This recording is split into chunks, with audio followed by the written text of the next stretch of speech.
Halo teman-teman, izin memperkenalkan diri. Perkenalkan, nama saya Tasya Rianti dari Program Studi Pendidikan Bahasa Sastra Indonesia kelas A1 dengan NIM 222100030. Saya perwakilan dari kelompok 2 Neuroscience dan Design Thinking selaku moderator yang akan memandu presentasi pada kali ini. Dan dengan bangga memperkenalkan anggota kelompok 2.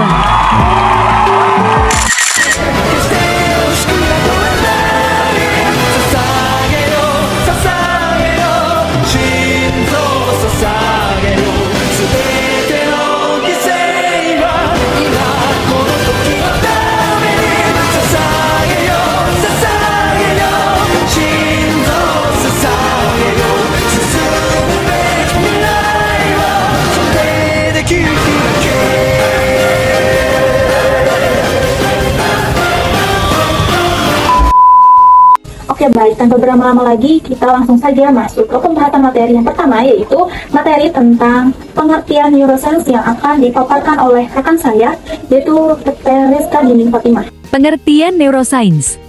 Baik, seperti yang telah dipaparkan di awal, perkenalkan nama saya Rizka Dining Fatimah. Di sini saya akan menjelaskan mengenai definisi daripada neuroscience. Oke, neuroscience itu disebut sebagai suatu bidang kajian yang mengenai saraf sistem yang terletak dalam otak manusia, yang berhubungan dengan kesadaran dan juga kepekaan. Nah, contoh, jadi kalau neuroscience itu, kalau dalam pembelajaran bisa kita lihat atau analisis daripada fungsi otak kanan dan juga otak kiri, yang dimana guru harus bisa mengenali atau mengetahui objek seperti apa metode pembelajaran menggunakan otak kanan dan juga metode pembelajaran menggunakan otak kiri. Seperti kalau digabungkan itu dalam pembelajaran musikalisasi puisi. Nah, dalam pembelajaran musikalisasi puisi, guru itu menggabungkan dua otak sekaligus, yaitu otak kanan dan juga otak kiri. Di sini akan terciptanya suatu inovasi, yaitu inovasi neuroscience. Oke, lanjut ke pembahasan selanjutnya. Tahapan neuroscience. Perkenalkan, nama saya Asep Heru Koswara. Di sini saya akan menjelaskan mengenai tahapan pembelajaran neuroscience. Yang pertama adalah persiapan, membuat peserta didik tertarik dan senang dengan proses kegiatan belajar yang akan dilakukan. Melakukan presentasi visual garis besar keseluruhan materi pelajaran yang akan dipelajari. Membuat peserta didik tertarik dan senang dengan proses kegiatan belajar yang akan dilakukan. Melakukan presentasi visual garis besar keseluruhan materi pelajaran yang akan dipelajari, menjelaskan kaitan topik materi yang akan dipelajari dengan kehidupan sehari-hari. Yang kedua ada akuisisi. Akuisisi adalah tahap pencipta koneksi di mana neuron dapat saling berkomunikasi satu sama lain. Kegiatan pembelajaran yang bervariasi diantaranya melalui kegiatan diskusi, pembelajaran dengan memanfaatkan media visual, stimulasi lingkungan, pengalaman praktis, simulasi lingkungan, seperti percobaan eksperimen, simulasi kegiatan manipulatif, video refleksi, proyek-proyek kelompok, dan aktivitas berpasangan. Yang ketiga ada elaborasi. Jika kegiatan sebelumnya berupa simulasi, berikanlah sesi tanya-jawab terbuka tentang sesi tanya-jawab yang telah dilakukan. Jika kegiatan sebelumnya berupa proyek kelompok atau eksperimen, mintalah setiap kelompok untuk mempresentasikan hasil proyek atau eksperimennya, dan mintalah kelompok lain untuk mengomentarinya. Lakukan umpan balik, koreksilah hasil diskusi mereka jika terjadi miskonsepsi atau kesalahan konsep, dan tegaskanlah pemahaman mereka melalui presentasi visual yang menarik atau pemutaran video dan lain sebagainya. Setelah sesi tanya-jawab terbuka atau diskusi panel kelas selesai, mintalah peserta untuk membuat peta konsep atau peta pikiran atau penyusunan soal pertanyaan terkait materi yang telah dipelajari. Dan yang selanjutnya adalah formasi memori. Sediakan waktu khusus untuk perenungan peserta didik tanpa bimbingan terkait materi yang dipelajari. Sediakan peserta didik area untuk mendengarkan musik. Dan yang selanjutnya ada integrasi fungsional. Kondisikan para peserta didik untuk bisa menyampaikan apa yang telah dipelajari kepada temannya. Kondisikan agar para peserta didik saling bertanya dan mengevaluasi satu sama lain. Kekurangan dan kelebihan neuroscience.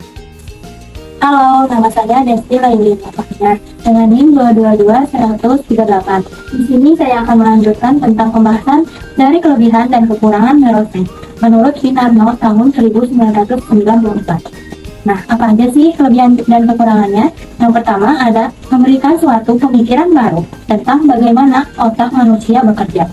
Lalu, memperhatikan kerja alamiah otak si pembelajar dalam proses pembelajaran. Menciptakan iklim pembelajaran di mana pembelajar dihormati dan didukung.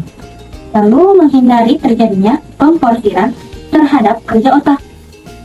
Tenaga kependidikan di Indonesia belum sepenuhnya mengetahui tentang teori ini, itu kekurangannya. Lalu memerlukan waktu yang tidak sedikit untuk dapat memahami, mempelajari bagaimana otak kita bekerja. Lalu memerlukan biaya yang tidak sedikit juga. Dan yang terakhir yaitu memerlukan fasilitas yang memadai dalam mendukung praktek pembelajaran teori ini. Pengertian, design thinking.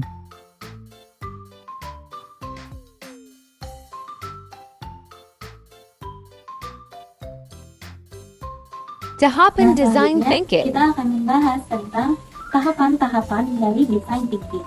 Yang pertama ada empati atau tahap pertama, yaitu mendapatkan pemahaman empati dari masalah yang terjadi kemudian dipecahkan.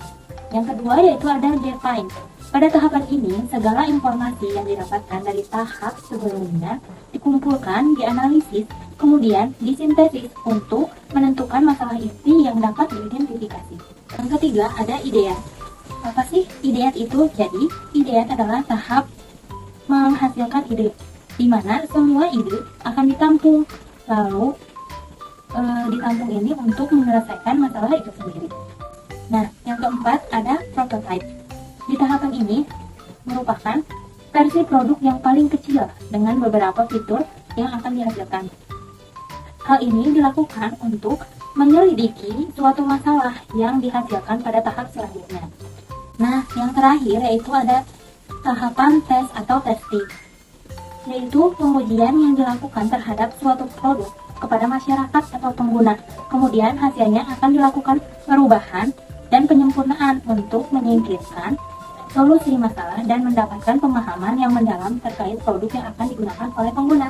Kelebihan and kekurangan design thinking. Selanjutnya adalah kelebihan dan kekurangan dari design thinking. Kekurangan design thinking. Yang pertama, kurang mempertimbangkan jangka panjang. Yang kedua, kurang fokus pada pengembangan teknologi. Dan yang ketiga, kurang memikirkan implementasi. Sementara kelebihan dari design thinking adalah yang pertama, design thinking sangat bermanfaat dalam memecahkan masalah yang sangat rumit atau tidak diketahui. Yang kedua, cara menata kembali masalahnya dalam sudut pandang manusia. Yang ketiga, menciptakan banyak ide-ide dalam sesi brainstorming dan mengadopsinya.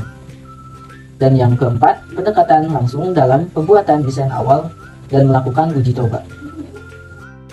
Kesimpulan, Nah, dari kedua materi di atas yaitu design thinking dan juga neuroscience dapat disimpulkan bahwa neuroscience yaitu menitik beratkan kepada pemberdayaan fungsi otak secara efisien dan juga penuh.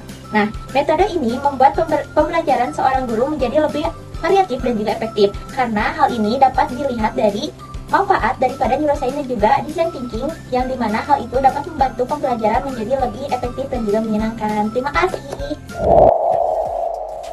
Oke, baik teman-teman, sudah selesai pada pemaparan materi kali ini. Selanjutnya yaitu ada pun contoh-contoh penerapan dari neuroscience. Yuk kita simak.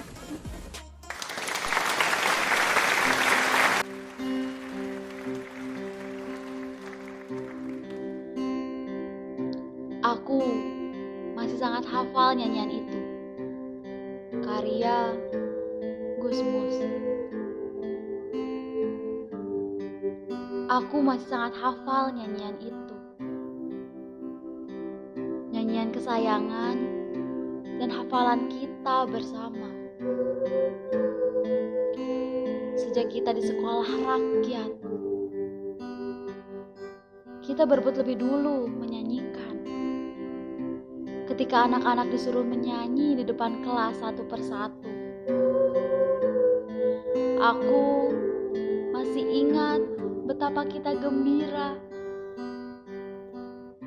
saat guru kita mengajak menyanyikan lagu itu bersama-sama. Sudah lama sekali pergaulan sudah tidak seakrab dulu lagi. Masing-masing sudah terseret kepentingan sendiri. atau tersihir pesona dunia. Dan kau kini entah di mana, tapi masih sangat hafal nyanyian itu, sayang. Hari ini ingin sekali aku menyanyikannya kembali bersamamu.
Aku merindukan rasa haru dan iba di tengah kobaran kebencian dan dendam serta maraknya rasa tega.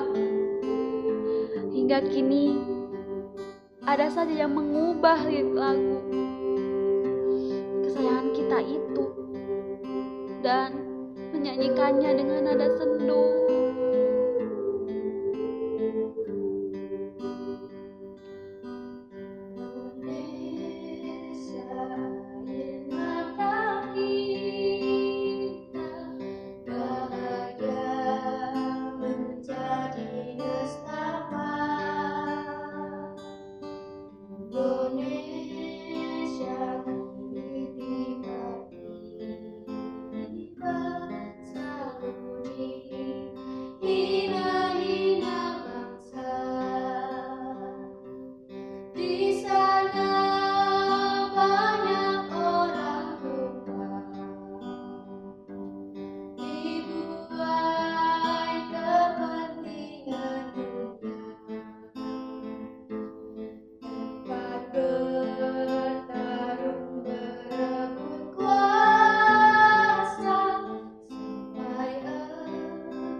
Sayang, di manakah kau kini? Mungkinkah kita menyanyikan lagu kesayangan kita itu dengan akrab